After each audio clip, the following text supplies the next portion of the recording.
Assalamualaikum anak-anakku yang soleh dan soleha. Kembali lagi dengan Bu Indah.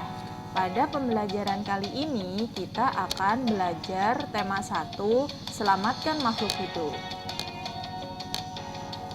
Nah, kita lanjut ke subtema 1, tumbuhan sahabatku. Perhatikan berbagai tumbuhan di sekitarmu. Apa manfaat tumbuhan bagi kehidupan? Yuk kita cari tahu yuk. Ayo coba sekarang kalian perhatikan benar-benar tumbuhan yang ada di sekitar kalian. Kira-kira manfaat tumbuhan itu bagi kita apa aja ya? Yang pertama, tumbuhan menghasilkan oksigen untuk kita bernafas. Nah, selain itu tumbuhan juga menghasilkan makanan untuk kita. Ternyata tumbuhan dimanfaatkan oleh manusia dan hewan sebagai bahan makanan. Jadi, tumbuhan merupakan sumber kehidupan bagi semua makhluk hidup. Perkembangbiakan jagung. Jagung merupakan salah satu tanaman yang dijadikan bahan makanan pokok di berbagai negara. Jagung merupakan salah satu tanaman penghasil karbohidrat yang sangat diperlukan oleh tubuh. Perkembangbiakan jagung dimulai dari penanaman biji jagung. Nah, seperti ini ya anak-anak biji jagung. Lalu setelah itu tanaman jagung akan tumbuh menjadi besar. Setelah itu bunga jagung akan muncul. Bunga jagung memiliki helai-helai rambut halus pada ujungnya yang terdapat tepung sari. Tepung sari akan terbang terbawa angin dan jatuh di kepala putik yang terletak di bagian bawah bunga pada pohon yang lain. Nah, saat itulah terjadi pembuahan. Nah, coba perhatikan gambar berikut. Yang mana sih sebenarnya yang rambut-rambut jagung tadi? Jadi ini adalah rambut-rambut halus pada ujung tanaman jagung. Nah, rambut-rambut halus ini di dalamnya terdapat tepung sari. Nah, tepung sari ini akan terbang terbawa angin dan jatuh ke kepala putik bunga di pohon yang lain. Jadi, yang ini serbuk sarinya jatuh ke kepala putik pohon yang satunya. Lalu, serbuk sari dari pohon jagung yang ini akan jatuh ke kepala putik pohon jagung yang lain. Nah, pada saat proses jatuhnya serbuk sari ke kepala putik inilah terjadi yang namanya pembuahan.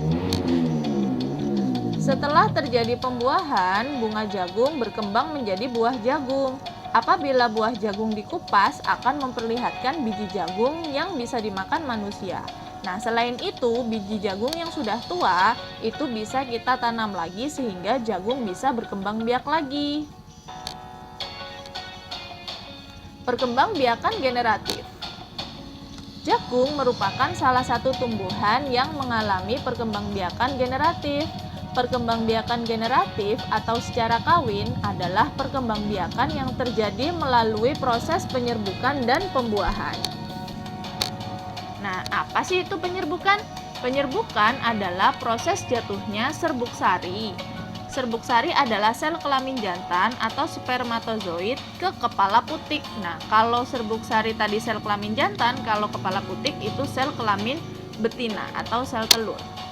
Nah, jadi ini adalah gambar bagian-bagian dari bunga. Jadi ada kepala sari atau benang sari di sini merupakan sel kelamin jantan. Lalu yang ini merupakan putik, yaitu sel kelamin betina. Nah, tumbuhan yang berkembang biak secara generatif antara lain ada padi, mangga, durian, dan jambu. Macam-macam penyerbukan berdasarkan asal serbuk sarinya. Yang pertama ada penyerbukan sendiri, lalu penyerbukan tetangga, penyerbukan silang, dan penyerbukan bastar. Apa itu penyerbukan sendiri? Penyerbukan sendiri terjadi ketika serbuk sari jatuh pada putik bunga yang sama. Maksudnya bagaimana? Jadi dari satu bunga, serbuk sari dari bunga tersebut jatuh ke kepala putik bunga tersebut juga. Jadi dari satu bunga, serbuk sari, dan putiknya. Lalu yang kedua ada penyerbukan tetangga. Apa itu penyerbukan tetangga? Penyerbukan tetangga terjadi apabila serbuk sari jatuh pada putik bunga yang lain tapi masih satu pohon. Nah, contohnya seperti ini. Jadi dalam satu pohon itu kan biasanya bunganya lebih dari satu. Nah, serbuk sari dari bunga yang ini jatuh ke putik bunga yang lain tapi dia masih satu pohon. Jadi masih ada di dalam satu pohon. Nah, lalu yang selanjutnya adalah penyerbukan silang. Nah, penyerbukan silang terjadi apabila serbuk sari jatuh pada putik bunga lain pada pohon lain namun masih sejenis. Nah, misalkan ini ada dua bunga. Yang ini dari pohon kueni, ini juga sama dari pohon kueni, tapi pohonnya berbeda ya. Jadi serbuk sarinya ini jatuh ke kepala putik di bunga lain dan tanamannya pun juga lain, tapi masih sama-sama. Kalau di sini Ibu kasih contoh sama-sama pohon kueni ya. Nah, lalu yang selanjutnya adalah penyerbukan bastar. Penyerbukan bastar terjadi apabila serbuk sari jatuh pada putik bunga lain pada pohon lain yang berbeda jenis. Nah, contohnya ini, misalkan yang ini bunga mangga kueni, sedangkan yang ini bunga mangga mana lagi. Jadi serbuk sarinya jatuh ke kepala putik bunga lain di pohon lain yang jenisnya juga beda. Yang ini jenis kueni, yang satunya jenis mangga mana lagi. Yang selanjutnya adalah macam-macam penyerbukan berdasarkan perantaranya. Yang pertama ada penyerbukan anemogami, ada penyerbukan zoidiogami, ada penyerbukan hidrogami, dan penyerbukan antropogami. Yang anemogami itu adalah penyerbukan yang dibantu oleh angin. Jadi serbuk sarinya jatuh ke kepala putik atas bantuan angin.